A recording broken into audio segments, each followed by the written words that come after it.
यिर्मयाह का ग्रंथ अध्याय 34 राजा सिदकिय्याह संबंधी भविष्यवाणी। जब बाबुल का राजा नबूकदनेस्सर और उसकी समस्त सेना उसके अधीनस्थ पृथ्वी के सभी राज्य तथा सभी लोग यरूशलेम और उसके सभी नगरों से युद्ध कर रहे थे, तो यिर्मयाह को प्रभु की यह वाणी सुनाई पड़ी। प्रभु इज़राइल का ईश्वर यह कहता है, जाकर यहूदा के राजा सिदकिय्याह से कहो, प्रभु यह कहता है, देखो मैं यह नगर बाबुल के राजा के हाथ दे रहा हूँ और वह इसे जला डालेगा। तुम उसके हाथ से नहीं बच सकोगे, बल्कि तुम बंदी बना लिए जाओगे और उसके अधीन हो जाओगे। तुम बाबुल के राजा को अपनी आंखों से देखोगे और वह तुमसे आमने सामने बात करेगा और तुम बाबुल जाओगे। किंतु यहूदा के राजा सिदकिय्याह, प्रभु की यह वाणी सुनो। तुम्हारे विषय में प्रभु यह कहता है, तुम तलवार से नहीं मरोगे, तुम्हारी मृत्यु शांतिपूर्वक होगी। जिस प्रकार तुम्हारे पूर्वजों, तुम्हारे पहले के राजाओं के लिए धूप जलाई गई थी, उसी प्रकार लोग तुम्हारे लिए भी धूप जलाएंगे और हाय हाय स्वामी कहते हुए विलाप करेंगे। प्रभु कहता है, यह मेरी वाणी है। नबी यिर्मयाह ने यरूशलेम में यहूदा के राजा सिदकिय्याह को यह सब बातें कह सुनाई। उस समय बाबुल के राजा की सेना यरूशलेम के विरुद्ध और यहूदा के उन सभी नगरों लाकीश और अज़ेका के विरुद्ध लड़ रही थी, जो अब तक उसका सामना कर रहे थे, क्योंकि यहूदा के नगरों में यही ऐसे किलाबंद नगर थे जो बचे हुए थे। दास प्रथा के विरोध में प्रभु की वाणी।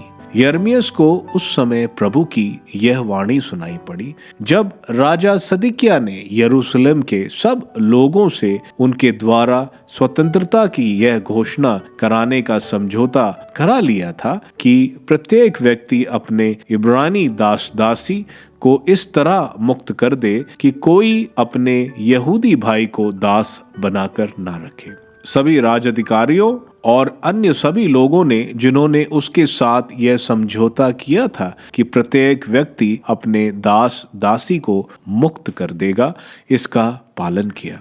उन्होंने इसका पालन कर दासों को मुक्त कर दिया। लेकिन बाद में उनका विचार बदल गया और वे अपने मुक्त किए हुए दास दासियों को वापस ले आए और उन्होंने उनको दास बनाने के लिए बाध्य किया। तब यिर्मयाह को प्रभु की यह वाणी सुनाई पड़ी।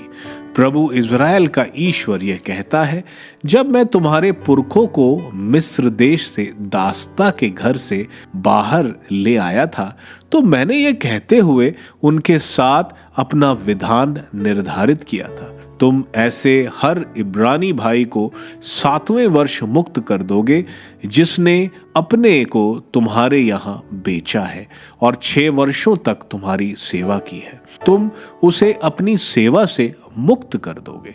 लेकिन तुम्हारे पुरखों ने ना तो मेरी बात मानी और ना उस पर ध्यान ही दिया। कुछ समय पहले तुमने पश्चाताप किया और तुम में से प्रत्येक ने अपने पड़ोसी को स्वतंत्रता की घोषणा की, जो मेरी दृष्टि में उचित है। तुमने मेरे निवास में, जो मेरे नाम से प्रसिद्ध है, मेरे साथ विधान स्थापित किया। किंतु इसके बाद तुमने अपना विचार बदल दिया और उस समय मेरा नाम कलंकित किया, जब तुमने अपने दास दासियों को उनकी इच्छा के अनुसार स्वतंत्र कर देने के बाद भी वापस ले आए और उन्हें दास बनाने के लिए बाध्य किया।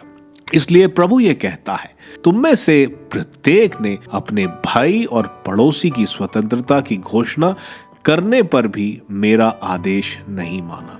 इसलिए मैं तुमको तलवार, महामारी और अकाल के लिए स्वतंत्र छोड़ दूंगा। मैं तुमको पृथ्वी के सभी राष्ट्रों के सामने घृणा का पात्र बना दूंगा।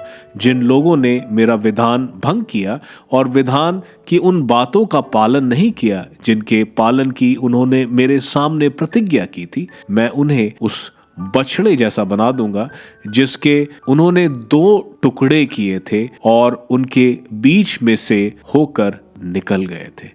यहूदा और यरूशलेम के राज्याधिकारी, कंचुकी, याजक और देश के सभी लोग जो बछड़े के टुकड़े के बीच से होकर निकल गए थे। मैं उनको शत्रुओं के हाथ, उन लोगों के हाथ कर दूंगा जो उनके प्राणों के गाहक हैं। उनके शव आकाश के पंछियां और धरती के पशुओं के आहार बन जाएंगे। मैं यूदा के राजा सदकिय्याह और उसके राज्याधिकारियों को शत्रुओं के हाथ, उन लोगों के हाथ कर दूंगा जो उनके प्राणों के गाहक है, बाबुल के राजा की सेना के हाथ जो अभी तुम्हारे यहां से गई है। प्रभु कहता है, मैं उसे आदेश देकर इस नगर में फिर बुलाऊंगा। वह इस पर आक्रमण करेंगी, इसे अपने अधिकार में ले लेंगी और आग लगाकर इसे जला डालेंगी। मैं यूदा के नगरों को उजाड़ और जनहीन बना दूंगा।